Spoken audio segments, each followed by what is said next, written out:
views expressed on this program are those of the hosts, guests, and callers, and are not necessarily those of this station, its management, or other advertisers. You're listening to Transformation Talk Radio.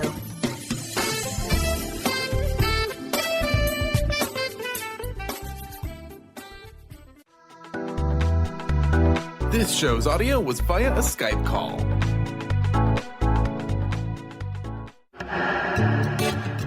Get fired up for Spirit Fire Radio with your hosts, Dorothy, Riddle, and Steve Kramer. Get ready to shine the light on universal spiritual principles and uncover ways that ageless wisdom can guide you in cultivating consciousness in these modern times. Bring purpose to your life through practical spirituality and add to your awareness with Spirit Fire Radio. Now, here are your hosts, Dorothy, Riddle, and Steve Kramer.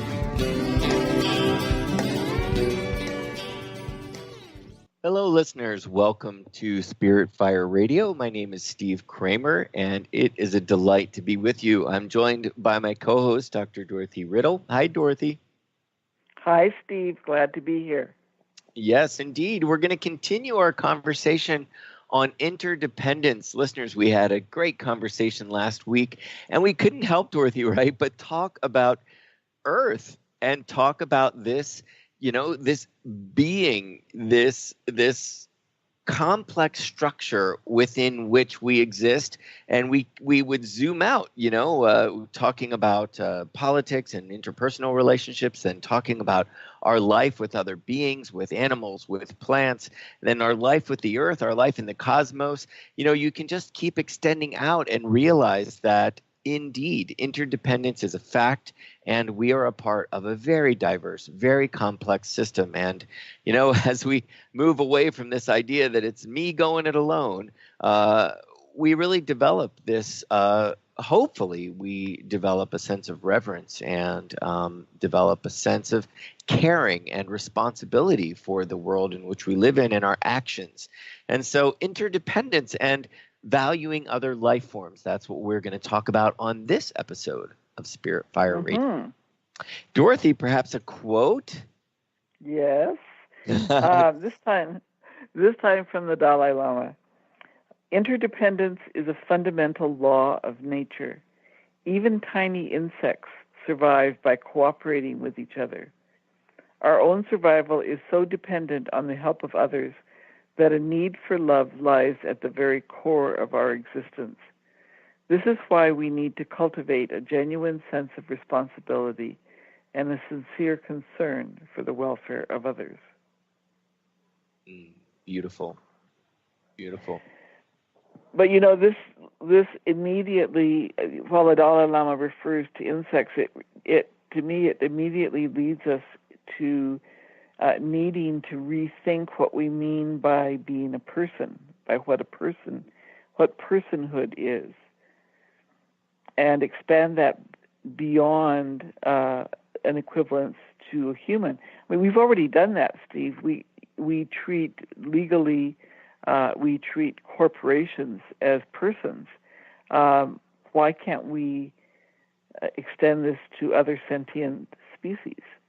Yes, that serve us so well and support us so well. Indeed. I have a new puppy, and let me tell you, I talk to that dog like it's a person all the time. Yes.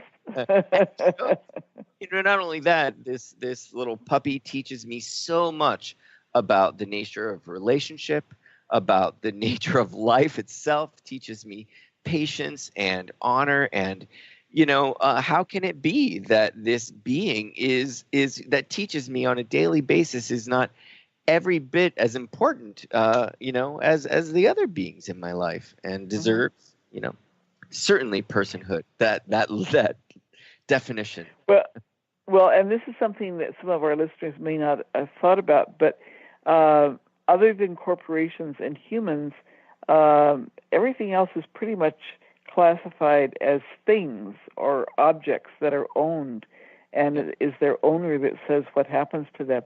So if we try to take a different, expanded view of personhood, Steve, then we can think about the various characteristics that go into personhood. One of them is being self-aware with a rich inner life.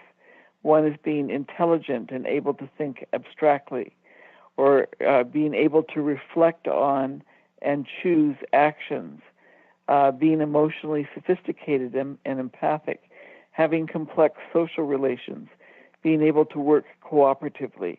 And the concept is that if an entity has these characteristics, or most of these characteristics, they should be, quote, beyond use. In other words, they're not just an object for our use. They are a sentient being in their own right, and they have the right to liberty, to be able to make decisions about how their life will be structured. Yes. And my goodness, I kept thinking of the plant kingdom as you went through there, and realized that every box is ticked, with the plant kingdom. I mean, certainly we could go through all kingdoms, but I just, for some reason, that kept coming forward. And I guess because I'm an ex-New Yorker that moved to a mountaintop for 6 years, I've learned quite a bit about plant life. But what a beautiful, list of qualities. Dorothy, I, just before you read that, I realized, this happens so often. And so I'm going to turn to you for advice. I heard myself say, I have a dog. It was like ownership, right? Like I own exactly. And I hear I do this a lot, right? And I heard myself, and I'm just curious, as you were reading that, I wanted to sort of pay attention. So I want to go back to that.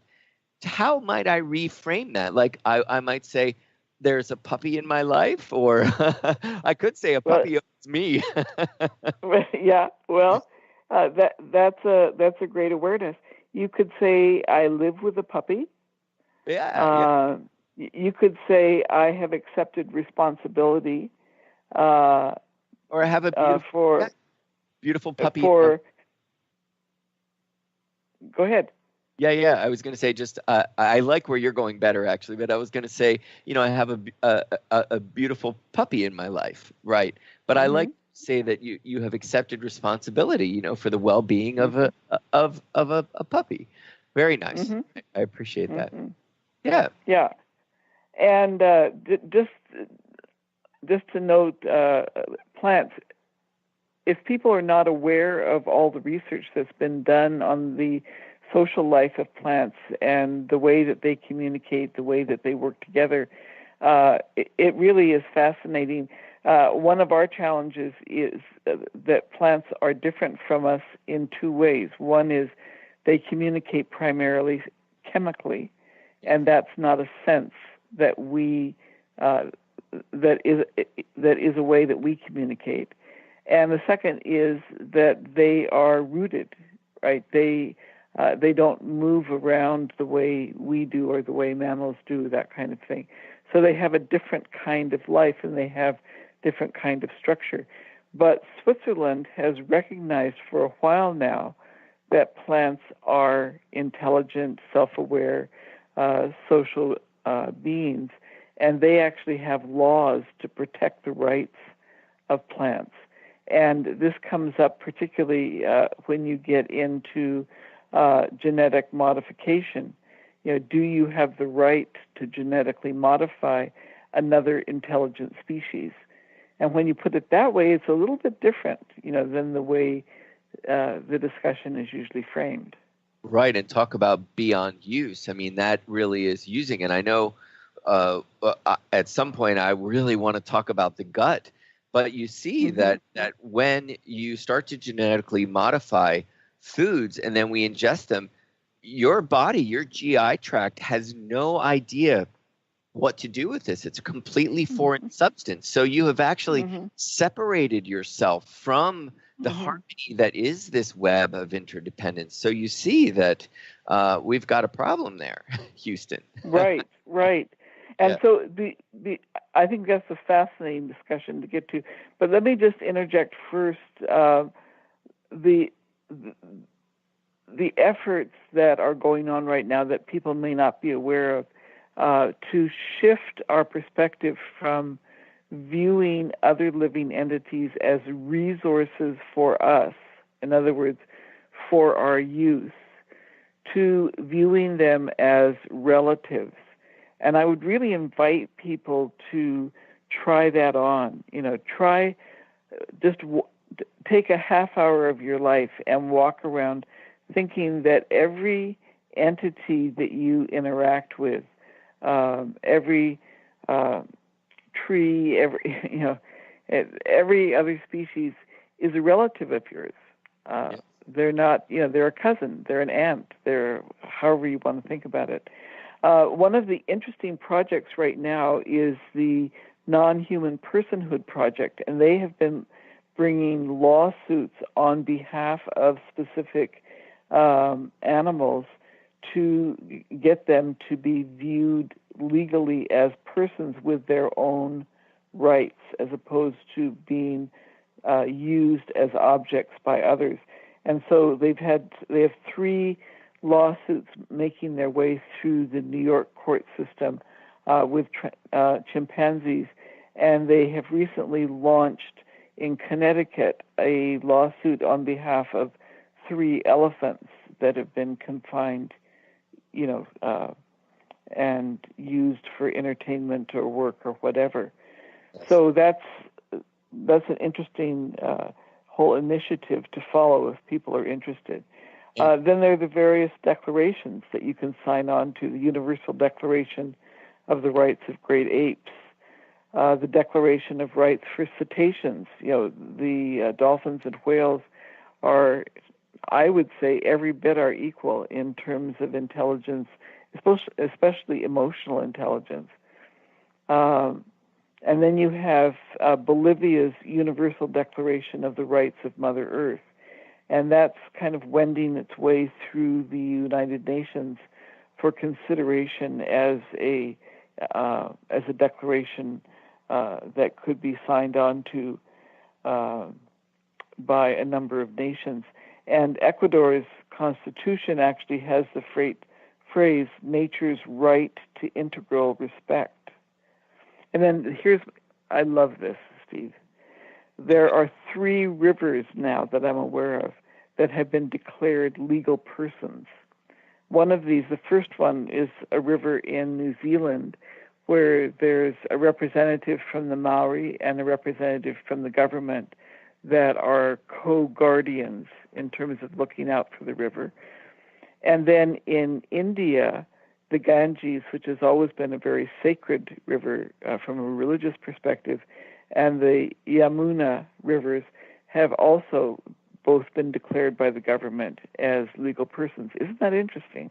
It's so fascinating, just amazing. I've been to the Wanganui River, and wow, the life that the vibration that you sense in as you are in relation with that river is quite astounding. Dorothy, what I love about this as well is I think that our listeners could really go to any one of these. We've got the internet at our fingertips.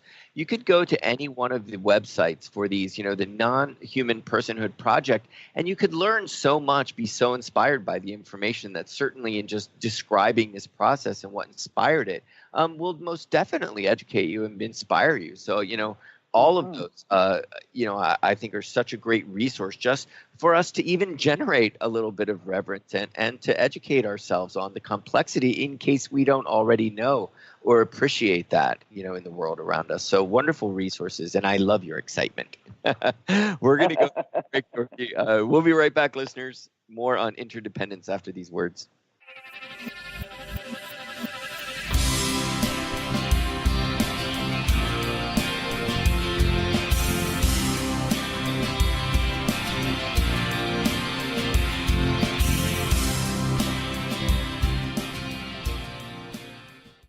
Stay juicy. Tune in to Your Juicy Love with me, Una Drake, co-hosting monthly with Dr. Pat, and every second Monday at 12 p.m. on Transformation Talk Radio. My show, Your Juicy Love, helps you find the dynamic, life-affirming love you've always wanted. Transform your relationships and bring peace, joy, and juicy, juicy love to planet Earth. For more information, visit unadrake.com.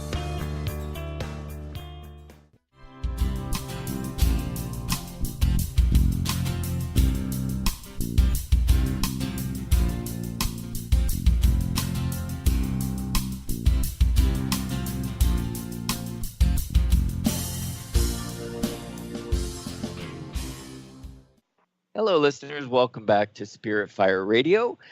For a moment, I'd love to talk about the beautiful collaboration and the sense of interdependence that we experience every week between Spirit Fire and the School for Esoteric Studies. We collaborate on this project, and Dorothy and I both represent these two organizations. So, Dorothy, do you want to spend a moment and tell the listeners a little bit about the School for Esoteric Studies? Yes, thanks, Steve. And you can find out about us at esotericstudies.net. We're an educational nonprofit, and our focus is on providing training for people who have a spiritual practice that they would like to deepen. Our work is based in a wide range of esoteric teachings, and we provide meditation, study, and service courses structured around those. One of the initiatives that we undertook several years ago was to identify and reach out to like-minded organizations around the world with whom we could collaborate. And if you go to our website at esotericstudies.net and look at intergroup collaboration, you'll see a list of the various organizations that we already have collaboration with. And if you're part of an organization and you would be interested in entering a formal collaboration with us, please let us know. One of our important collaborations is this one with Spirit Fire to create Spirit Fire Radio. And it's a real pleasure each week to work with you, Steve, collaboratively and interdependently. Beautifully and purposefully, and to participate. All these beautiful words. Indeed, Spirit Fire is an educational nonprofit whose focus is on generating spirituality and finding ways to integrate that into one's everyday life. We are an esoteric organization as well, so meditation, study, and service are a huge part of that initiative.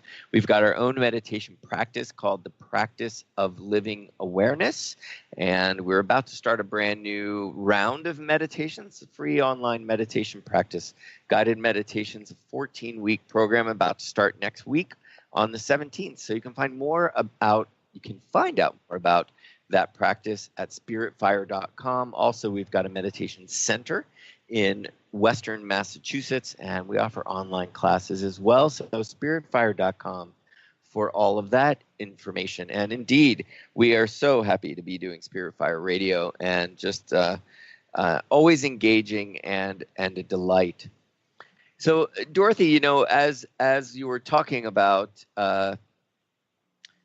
specifically chimpanzees and elephants, my goodness, you think of ways in which these very intelligent creatures, very compassionate creatures, the ways in which we harm them, it makes your heart just break a bit. So indeed, the Non-Human Personhood Project, definitely listeners look that up. But I also wanted to talk just a moment about trees because, as I said, I'm an ex-New Yorker. I used to spend all my time in Central Park. I've always loved nature. I grew up in rural Pennsylvania, and I had my dad is a biologist, so great respect for nature and animals. Our house always looked like a zoo of all different animals coming in and out, much to my mom's chagrin. But trees, are so important. As I've moved to the mountaintop of Western Massachusetts here in Leiden, trees are so important. And I go outside in the morning for a walk, and it just clears my head. And that's not just because I'm around trees, but it's because they're offering so much clean oxygen. Trees are essential to the life on Earth. We quite literally wouldn't be here without trees. And a wonderful esotericist by the name of Don Nickel wrote this just incredible book. I'm no expert on trees, but I've read his book through and through and refer to it quite often. It's called Trees, the Guardians of Earth. And it makes me think of another book that's quite popular right now called The Hidden Life of Trees. As you were saying, the trees communicate. They are incredible. They're vital to the Earth's life support system. You think about it, the topsoil is literally created by trees. When we take away trees, we are literally taking away soil. Deforestation, it leads to climate change. The Sahara, you think about the Sahara Desert was once a thriving forest. I mean, that's hard to contemplate, but it was cleared by the Roman Empire for grain fields, for food, and that created the conditions which led to desertification, which is that drying out of the soil turned into a desert. And you see, as we clear the land here in North America and South America, you can see that the climate is completely changing. You think of these forest fires in California, and it is a direct result of clearing away trees, of clearing away old growth. But this communication, the ways in which trees and their root systems, they literally communicate with each other. And fungi, I wanted to talk just a little bit about mushrooms, which connect all of the root systems of the trees. They're like the Earth's internet, in that they will sense what one tree needs, what is necessary for the entire forest to become vital. And all of that information is exchanged as a result of fungi. And just an interesting fact, if you were to ask someone, what's the largest organism on Earth, you'd probably say, oh, a whale, a blue whale. It's actually a mushroom. I mean, there is a mushroom that extends, I want to say it's like 2.5 miles wide. And this is this one living organism and connects so much of the forest. And Dorothy, you had mentioned that the mushrooms can eat petroleum. That you think of when the Valdez, that huge oil spill.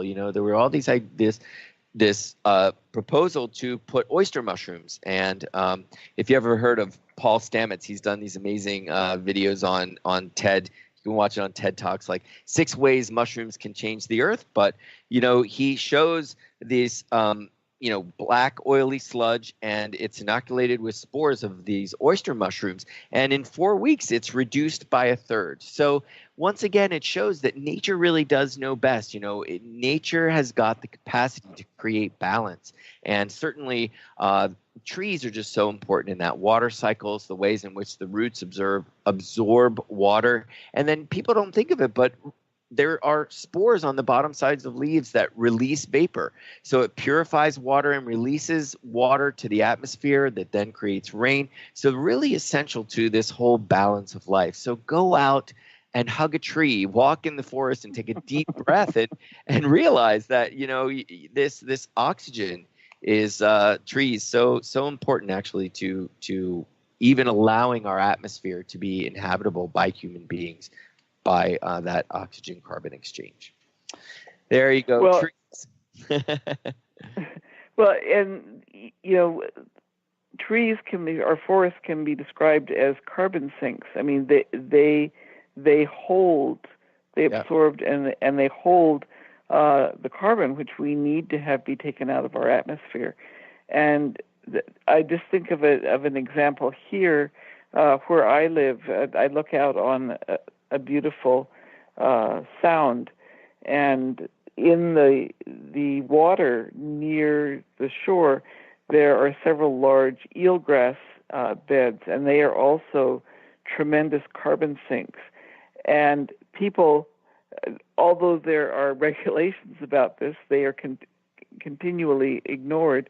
They build platforms out covering the water, the water surface, so that the eelgrass beds don't get the photosynthesis action that they need, or they will do other things to destroy these beds and not realize that they are having a profound effect on our environment through their actions.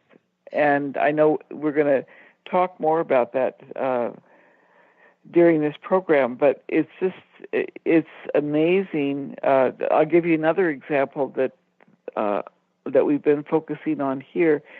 You were talking about trees in terms of purifying water.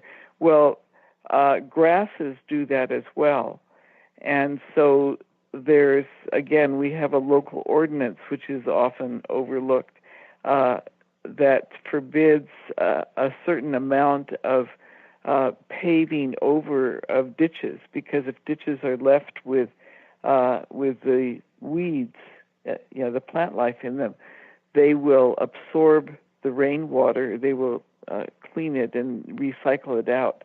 But if you pave everything over with concrete, then you remove that function that Earth is trying to perform for us. Well, and you see all these areas that are saying, flooding, where is this flooding come? We've never had flooding like this before. And all you really need to do is look at the ways in which we've adulterated the natural landscape. And you see that we are absolutely to blame. And it's this idea of taking responsibility. I mean, it just starts with education. You've just got to educate yourself. And I sense that if people who are not allowing photosynthesis to happen, if they really took a moment and pondered that literally without photosynthesis, the atmosphere on Earth would not have become inhabitable. Life on Earth as we know it, that is one of the greatest sort of mutations, that life on Earth that ever happened. And so, as you sort of watch this, as you shade these plants and watch them die off, wow, if you really were educated on what you are actually, altering and what you are, not allowing, gosh, you'd hope someone would then change their ways. Well, I'd like to introduce the whole concept of stewardship, because we talk about being stewards of the earth, and yet traditionally, I shouldn't say traditionally, because there are traditional populations that have a very clear idea of what that means. But oftentimes what we mean by stewardship is a kind of paternalism, that we're going to take care of things so that, and it's all in terms of what it will do for us, instead of recognizing that other species have rights. They have the right to, like your puppy has the right to express itself, to live the way in which its species is intended to live, given certain boundaries and restrictions, so that it can live in a healthy and friendly manner with the human. And Dorothy, is different than just living with other dogs. Right, and I was going to say that stewardship sometimes gets confused with control. Exactly. That control this as opposed to steward it. I have to interject that I have to control our conversation at the moment, because Dorothy, we've got to go to a break. But I want to continue this conversation of stewardship. It's so important. So if you don't mind, we're just going to go to a quick break, and we'll come right back.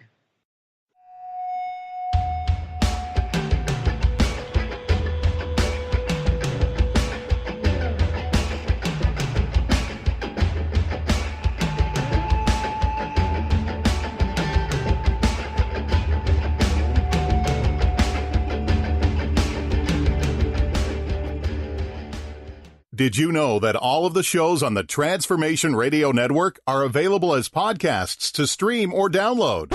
Really? Check us out. Go to transformationradio.fm. We have business shows, spiritual shows, energy healing shows, and pretty much everything in between. Something for everyone, guaranteed to inspire, educate, and transform. We are transforming the world, one listener at a time. Living Lighter Radio with Jason and Patricia. We have an ecosystem approach to your life. Tune in weekly every Monday at 1 p.m. Pacific on Transformation Talk Radio as we, Jason and Patricia, discuss what's truly holding you back. We offer you the tools you need to reach your goals and at the same time be living lighter. For more information about Living Lighter, visit www.livinglighter.org. To find answers to life's questions, you need to look within yourself. Dr. Glenna Rice brings your questionable conversations on Transformation Talk Radio each month. Tune in each month for insight into how you can live up to your full potential. Dr. Glenna is a physical therapist, certified Access Consciousness, and Access Body Class facilitator. How does it get any better than this? For more information on Dr. Glenna Rice and her work, visit glennarice.com. Love Living Radio Ignite Your Whole Being with Emily Perkins is a show for those looking to explore the sparkling magnificence of their inner selves. Tune in every second and fourth Wednesday at 4 p.m. Pacific as Emily sheds a radiant light of love on the beauty and power that resides within you. Discussing love in all its forms through conversations that provoke awareness, curiosity, and expansion, Emily shares the unlimited power of love. For more information or to listen to this show, visit lovelivingholistics.com. Dream on, fly high, and live adventurously on The Laura Meeks Show. Tune in each month on Transformation Talk Radio as host Laura Meeks guides you in finding your unique gifts and bringing them to life.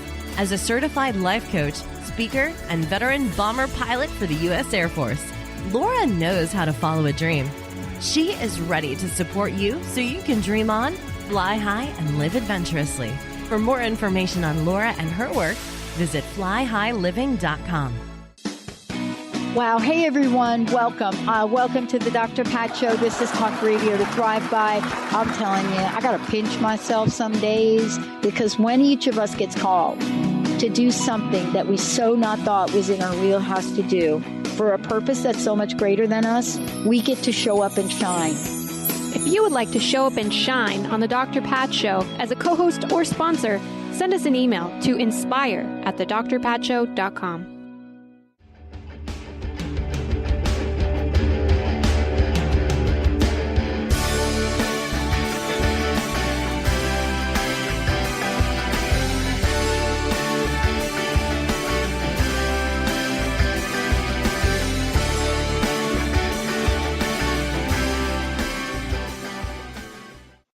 Hello, listeners. Just before the break, we were talking about stewardship, and I was personally saying that we often confuse that with, or we replace that quite purposefully with controlling. You know, we are stewards of the earth, and we sort of look at that as, well, you know, we're number one, humanity, and we are here to control the earth. But stewardship is quite different. I'm wondering, Dorothy, if you could, do you have a definition maybe for us of stewardship that would sort of allow us to see the difference?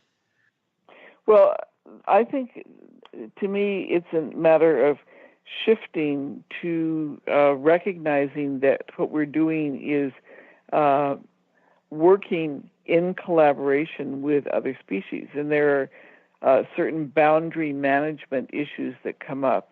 I live in an area where there are a lot of bears, and so there are pamphlets that are put out, you know, every year about being aware of bears, being aware of where they are, being aware of where their habits, you know, of what their habits are.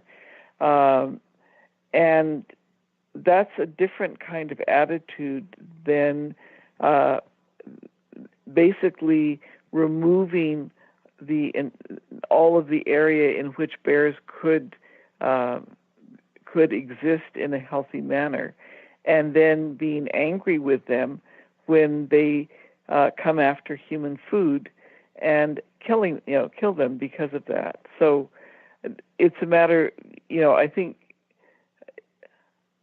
it's a matter of recognizing that other species have as much right to define their own lives as we do. And I just would like to remind us the ways in which we use certain animals as objects as opposed to respecting them. So we employ animals right now without compensation. I mean, we don't create old age pensions for them. We don't give them days off, you know, holidays, that kind of thing. But we use them for hunting assistance. We use them in research. We use them in entertainment. We use them in physical labor. We use them for specialized detection, you know, like detecting drugs. We use dolphins to detect mines. We use them for therapy, you know. And various animals may enjoy doing this, but do we give them choices about when they do? And then all too often, when we feel that they are no longer useful, then we kill them, right? so this is not a respectful type of stewardship to me in terms of how we would be relating with those animals. Does that make sense? It sure does. What I'm hearing, for instance, with the bear, it's what are the bear's needs as well, Mm-hmm. and we sort of only think about, oh, this bear is a menace. Well, the bear is just being a bear. So what is it needing? And this idea of being responsible. How am I able to respond? Responsibility. How can I respond to this bear in a way that is respectful and harmless? So needs, recognize that it has simple needs, resources, right? It needs resources. It needs food and land and space, and to be a bear. That's right. And all too often we are crowding out other species, so that they don't have land to roam. They don't have, in the oceans, they don't have their space to live and swim freely. And we use language like the bear that I was talking about. There was an aggressive bear in an area next to where I live, and they were talking about hunting it down and destroying it. Well, actually what they were doing was murdering it, right? Yeah. But you wouldn't use that type of word. Other words that are used are culling or harvesting, which shield us from the fact that we're actually we're murdering another sentient being. Right. And so we have a responsibility to figure out ways to manage the boundaries so that we can all live in a healthy and productive manner together. Absolutely. So, I mean, we create illusions, right, with those words. I mean, we really are manipulating. It seems to be quite, there's an intention there just to keep that consciousness of this as another living being that deserves respect and at bay, so that life can go on as we'd like it to. Yeah. It's interesting to me. We focus a lot on air pollution. It affects us directly as humans. We don't necessarily manage it well, but we do talk about it. We have some focus on water pollution, but it's usually in terms of whether the water is safe for us to drink. It could be whether or not the water, whether the fish population is going to be made inedible for us, but it's still defined in terms of us rather than in terms of the fact that, if we go back to cetaceans, water is their milieu. That's their home. We don't have the right to pollute their home. How would one of us feel if somebody walked into our home and just dumped a whole bunch of garbage all over the place? We'd be outraged. But that's what we do in water, right? That's what we do that will affect those that live in water. And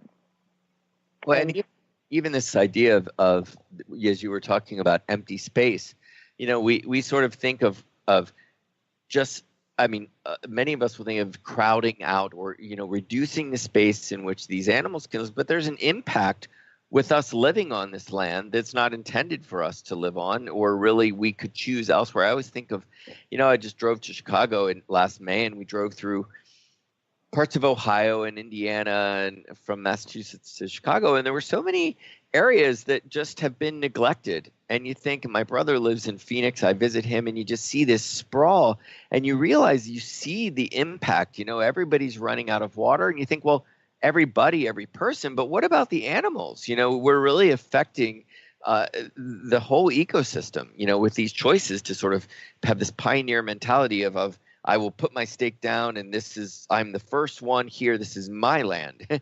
When no, you're really disrupting a balance. It's quite shocking. I say, recycle, revitalize. Just some of the. And if we look at land and we say, well, this is empty land that I can own, think about all the species that already live on that land. Think about the species that migrate through that land. There's no place on Earth that is empty. Yeah. There are species everywhere that we don't pay attention to. It was interesting to me that there's a very controversial project here in Canada, that the Trans Mountain Pipeline going from the tar sands in Alberta, which is just a huge environmental eyesore on the face of the earth, to take bitumen to the coast where tankers would pick it up. And it's been, the province of Alberta, the government is adamant that they have to have this expanded capacity to create more jobs and that kind of thing. The people in British Columbia, which is the province where I live, are adamant about the environmental impact of bringing this pipeline through the province. And there were construction permits that were issued.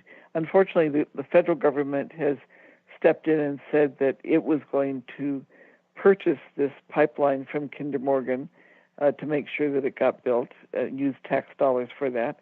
But just several days ago, there was a court ruling, a court of appeals, staying or quashing the construction permits and saying, first of all, there has not been enough consultation with the indigenous peoples whose land this would go through. And they've been in court, trying to protest about all of this. And then saying that there has not been enough attention given to the impact on the orca populations off the coast because of the increased tanker traffic. Now, unfortunately, from my perspective, they're concerned that there are endangered species that are dying out. My concern is, even if they're not endangered, still the orcas live there, and it's not just the navigational congestion, it's the noise pollution, which completely disrupts cetaceans' ability to orient themselves and move through the water in a safe and appropriate manner. So there's a little bit of time for people to start thinking about this, but I'm not sure that they're thinking about all of the issues related to our intrusion on the space of another species. It's very complex. You mentioned, in the last show, the increase in world trade, that it was just from this period from the early 1800s until the late 90s, that it just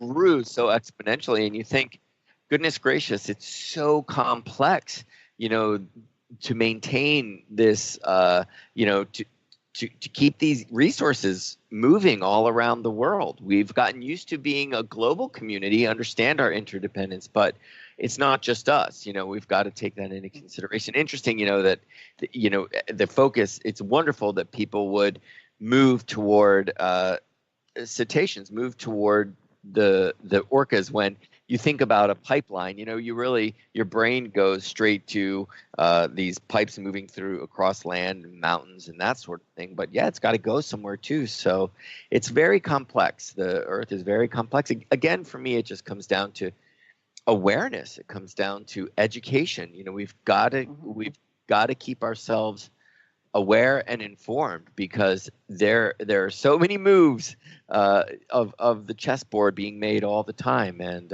you've got to be on it. Dorothy, we're at another break, so we will be right back. Oh my goodness! Yes, after these words, we'll be right back.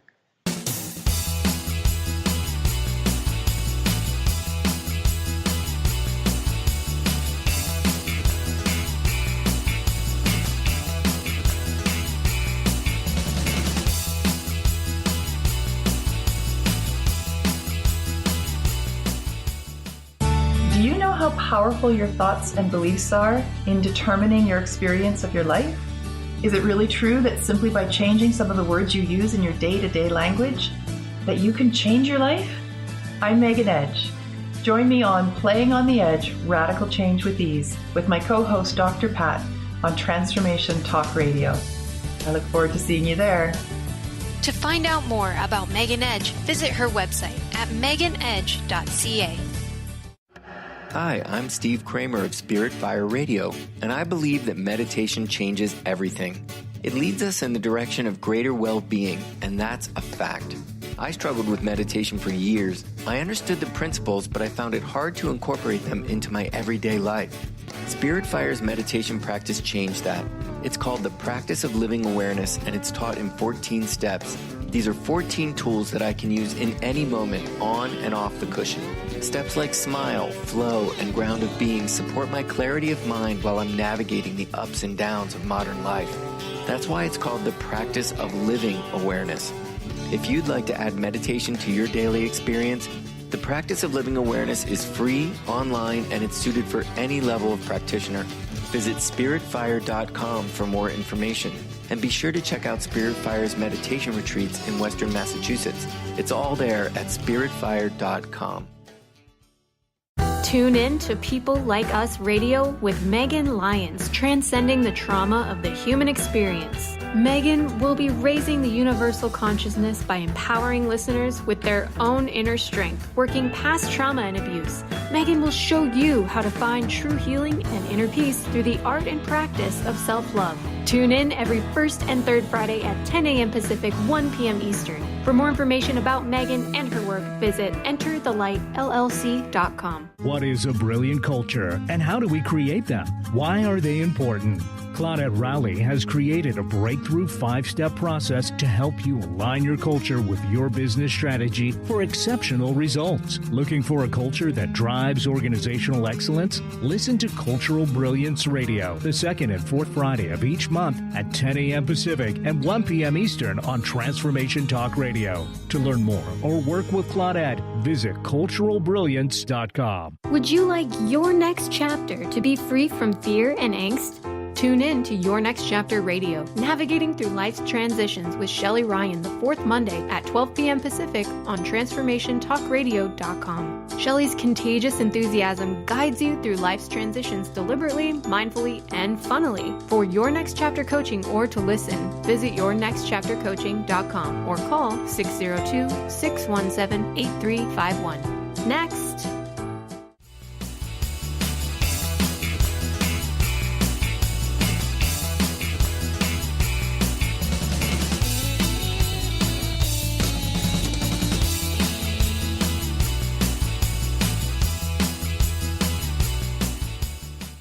Welcome back, listeners. We are going to continue our discussion on valuing other life forms. This is an entire month being spent on interdependence. Dorothy, we're on our last segment, so I want to wrap things up. We will often talk, Dorothy, about ways in which we can sort of generate balance within whatever topic we're talking about. So any final words on ways in which we can generate some balance within, the variety of life forms here on Earth? I think, first of all, we started this hour talking about redefining personhood, and I think it's helpful to think about the rights that we want and that other species would also then want and be entitled to. So if we can talk about two types of rights. One is what's called negative rights, or what entities are entitled to.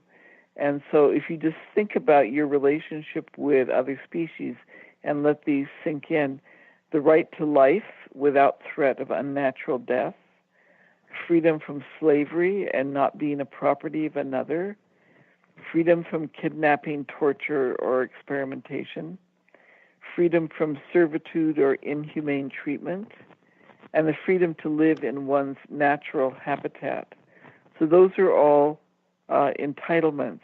And then there are positive rights of what entities ought to be assured of. So being treated with respect and dignity, being allowed to develop one's own personality, just and favorable remuneration for work, which is relevant to what I was saying about animals currently employed without compensation, the right to rest and periodic holidays, and the right to develop within one's own community. And all too often, we separate individuals off from others of their own species and don't give them opportunities to interact. So these are all things that we can keep in mind, Steve, as we think about how to create appropriate boundaries. Not only how we treat others, but also how to create boundaries between species that live life in different ways.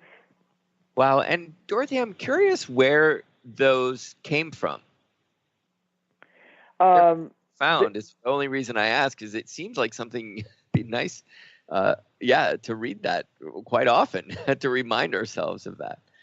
Well, I have them in my book, the Principles of Abundance for the Cosmic Citizen, but I drew them from the Universal Declaration of Human Rights. Oh, yes, and then extended to all beings. Nice. Yeah. That's right, exactly.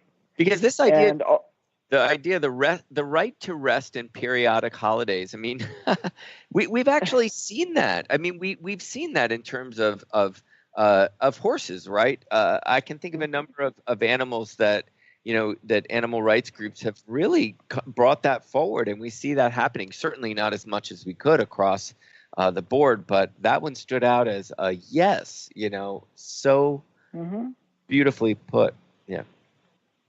Well, and also being allowed to develop one's own personality, as opposed to being forced to behave in particular ways or to react in particular ways. I'm thinking about an interview that I heard with somebody who has a dog who's used as a therapy dog in a senior facility, and she was talking about how she doesn't necessarily take the dog every day because she says sometimes you can just tell that they're not in the mood. It's not a good day, and so she gives it a day off. Well, that's a level of sensitivity that often doesn't exist. Beautiful. There's a new documentary coming out, I think in a couple weeks, that is called, I think, Pick of the Litter, that's about this process of training seeing eye dogs. And I look forward to, watching that documentary through this lens. I think it will be very interesting to sort of, I sense I will learn a lot. I don't know what the answers will be, but I'm gonna look to this list and sort of hold it up and see how it plays out. Excited for that. It really does, it comes down to needs. What is the need of another? I mean, that is a sentient being. It is aware. It's got a level of awareness. And what does this being need, and how can we support that this being can generate and expand its awareness and not limit? Seems to be very important. Yeah. Well, one of the examples that I read about appropriate boundary management, I just wanted to share. I forget which nation in Africa this took place, but they were trying to figure out how to have villages coexist with wild predators, lions, tigers, that kind of thing, without killing the predators. And so what they did was, because there was livestock there, cattle, sheep, that kind of thing.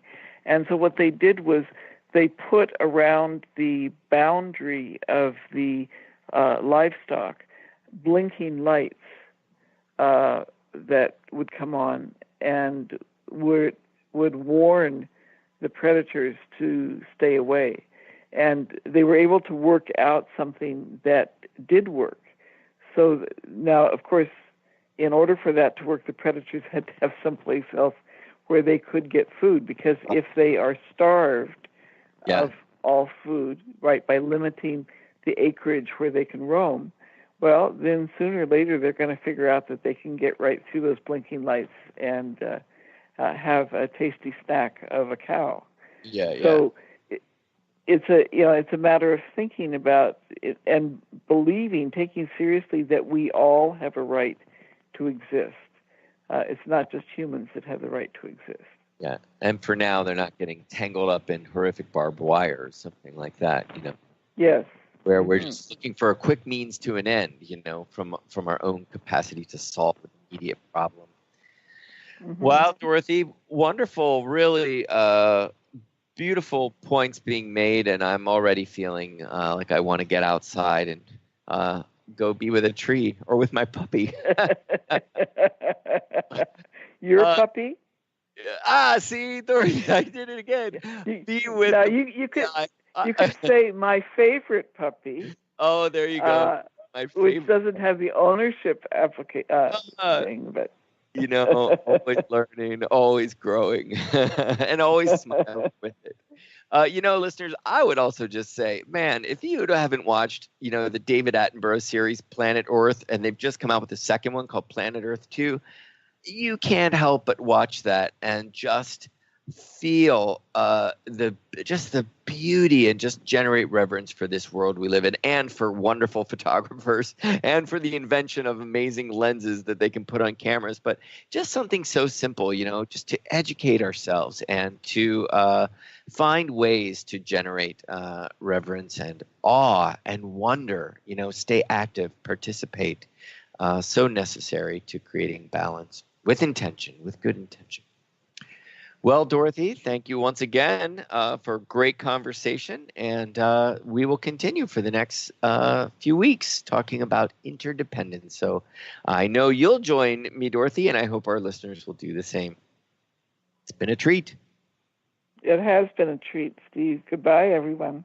Yeah, have a great one. Thank you for listening to Spirit Fire Radio. Tune in each Wednesday at 9 a.m. Pacific, 12 noon Eastern for your weekly guide to purposeful living and practical spirituality. Join hosts Steve Kramer and Dorothy Riddle as they shine the light on universal spiritual principles and uncover ways that ageless wisdom can guide you in cultivating consciousness in your everyday life. Add to your awareness with Spirit Fire Radio. To learn more, visit spiritfireradio.com.